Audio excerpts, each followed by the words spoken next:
नमस्कार शेतकरी बंधूंनो, मी नागेश कदम कोहिनूर सीडचा प्रतिनिधी म्हणून भोकर इथं काम पाहतो। आज आपण भोकर तालुक्यातील बटाळे या गावी आलेलो आहोत।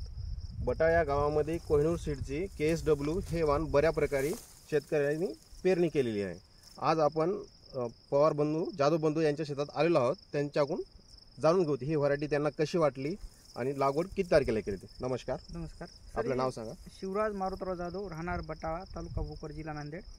ही व्हरायटी कोहिनूर ही व्हरायटी आम्ही 19 नोव्हेंबरला पेरलेली आहे आणि याला 15 ते 20 फुटवे आहेत। 3 महिन्यात हा गहू आलेला आहे आणि यांचे सर्व ओंब्या भरलेली आहेत आणि हा प्लॉट एक समान आहे। तुम्ही पुढे चालून शेतकऱ्यांना काय मार्गदर्शन कराल, काय सांगाल? मी शेतकऱ्यांना सांगू इच्छितो की पुढील वर्षी सुद्धा आपण कोहिनूर KSW 54 या वाहनाची पेरणी करावी।